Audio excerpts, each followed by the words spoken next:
Welcome back to Built to Ship, the podcast where we go behind the scenes with founders and product leaders shipping real AI products into the world. I'm your host, Tyler Postal from Voker, and today I'm excited to be joined by Vihaar, co-founder of OrangeSlice, a YC-backed AI platform that lets you build sales workflows with natural language. Vihar, it's great to have you. Thanks so much for having me, Tyler. Of course, yeah. Well, why don't we start out with your background? What were you doing before OrangeSlice, and what's the founding story? How'd you come up with the idea? Before Orange Slice, I was actually had my own startup, which was in the restaurant tech space. And one of the biggest problems I had was sort of finding sustainable sources and finding good customers that were a good fit for our business. And so it's something I built as an internal tool to kind of solve our own problems.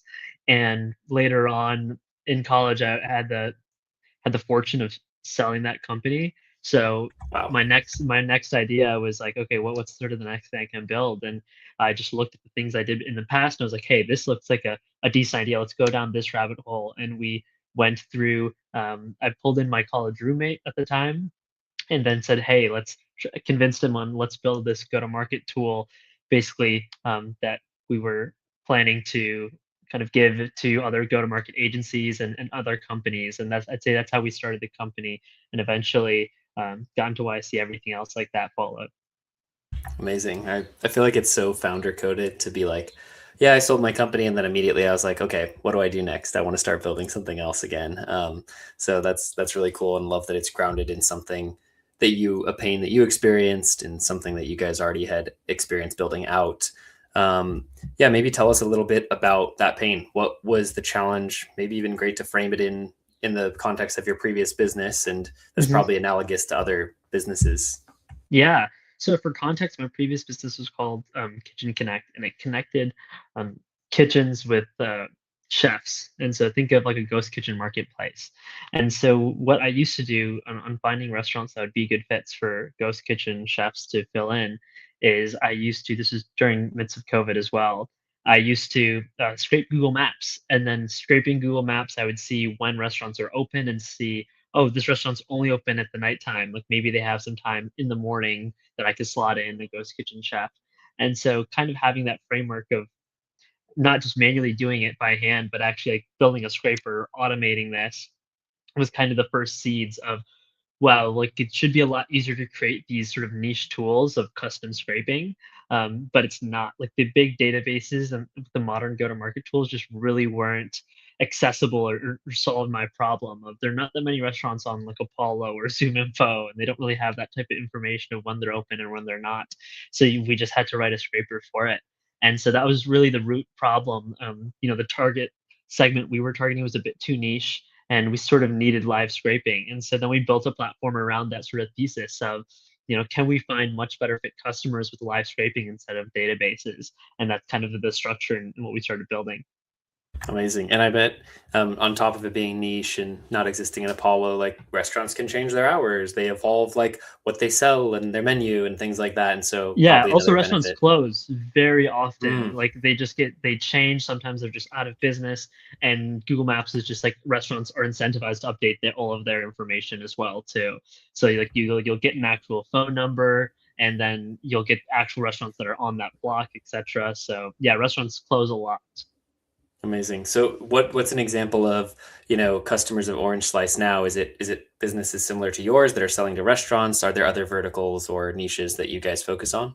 Yeah, so there's some, I'd say most businesses can actually generate some value from Orange Slice because I like to always think of the riches are in the niches. So for any business, there's usually a very specific ICP profile that generates a lot of the value for that business. Most businesses don't just sell to everyone.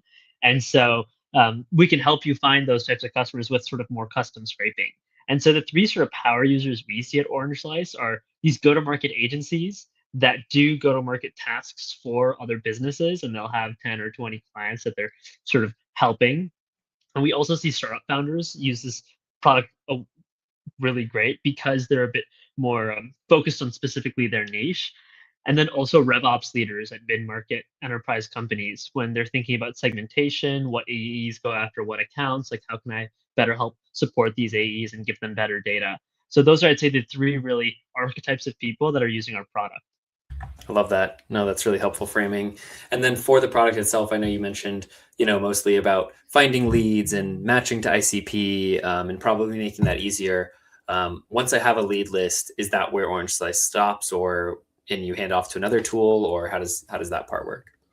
Yeah, so we kind of sit on the lead list side of things and the workflow side of things. So if you want to set up automated workflows of scraping a specific niche every day or every week, and then have those leads usually go to a CRM or enriching data in your CRM on a weekly cadence, and then also sending those to a sequencer, we kind of just sit in the data enrichment layer for a lot of companies, of finding more about your customers, not just through databases, but just through live scraping.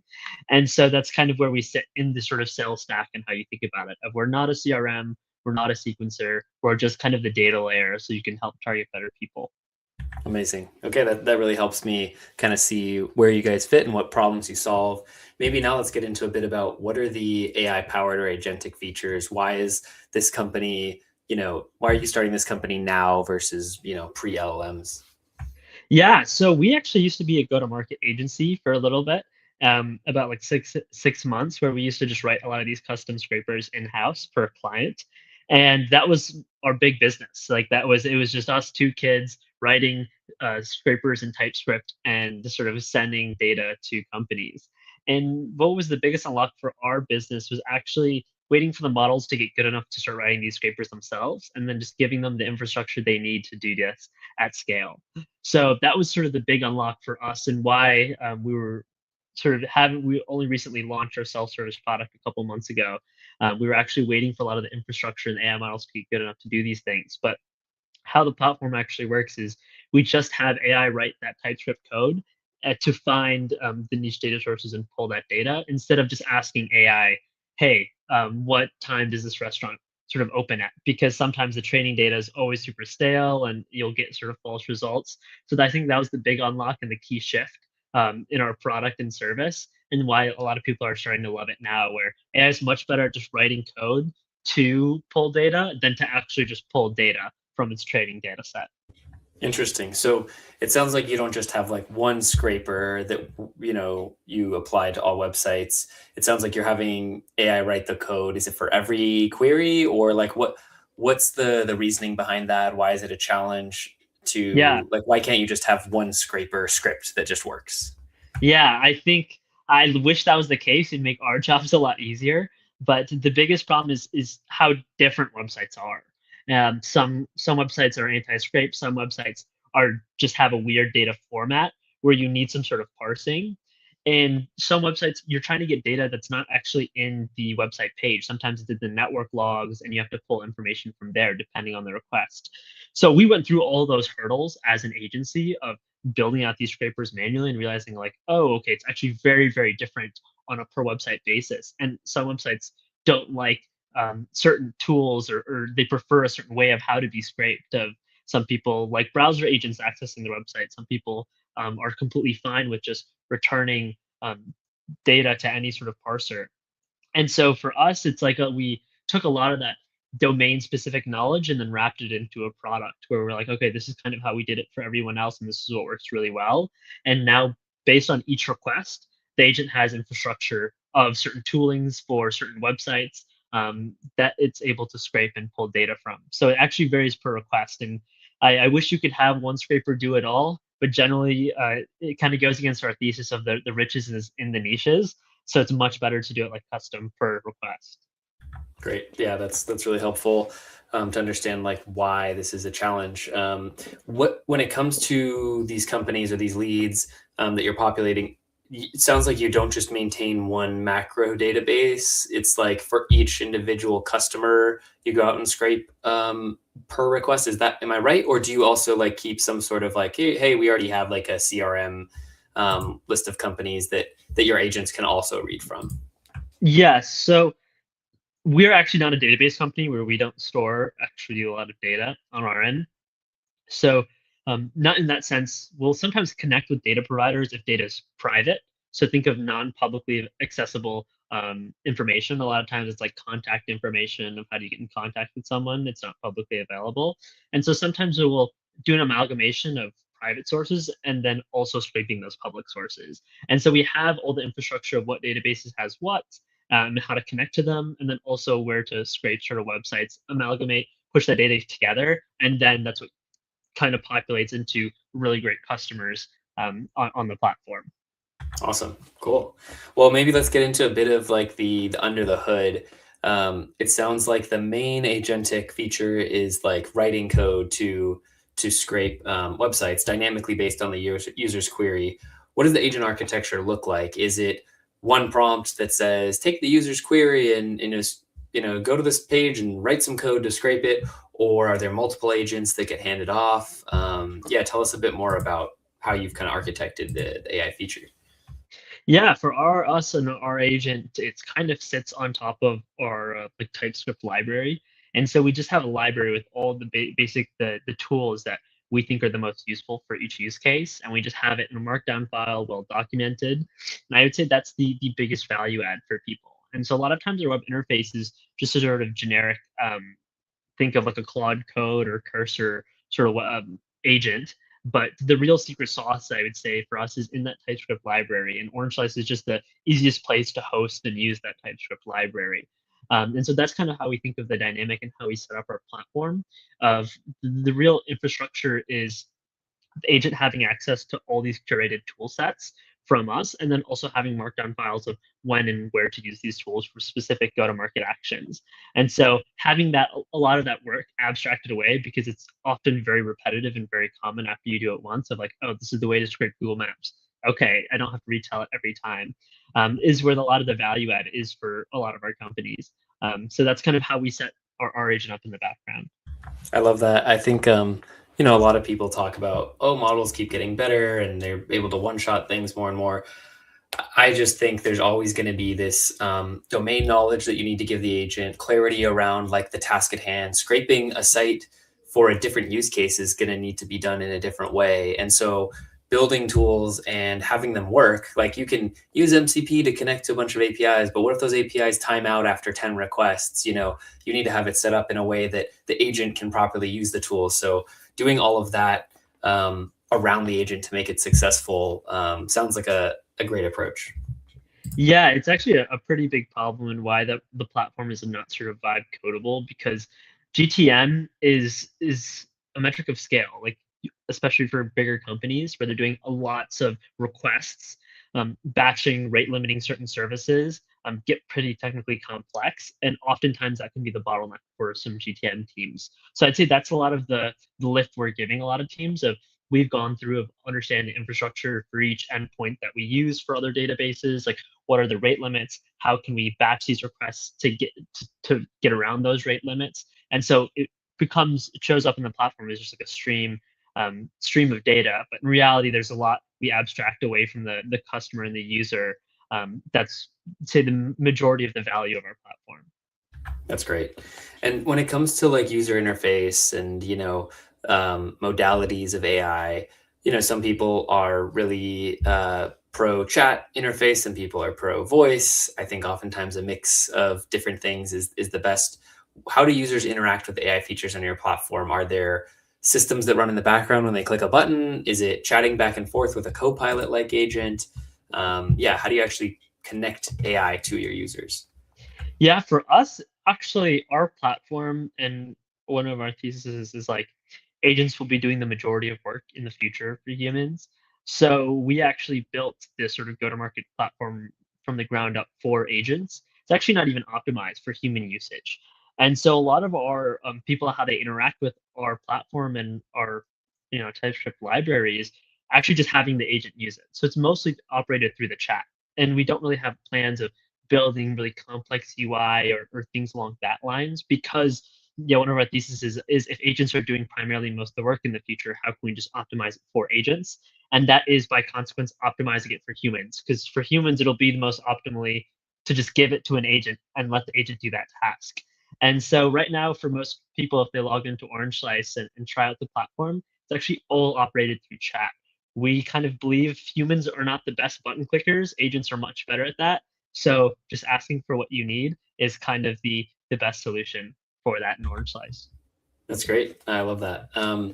I want to hear a bit more about like the future. You're mentioning like where you think things are going.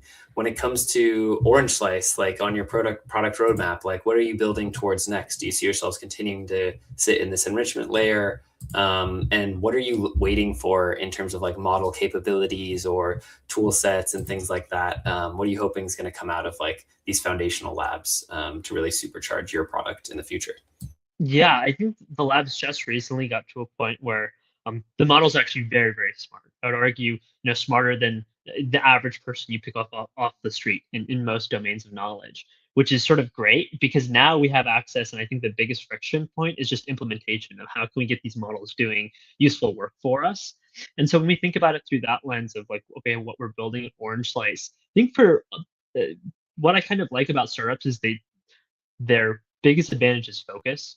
And so for us, kind of just sitting in the data enrichment layer, it's always very appealing to go upstream or downstream, whether that's being, hey, we'll actually start storing your data like a CRM.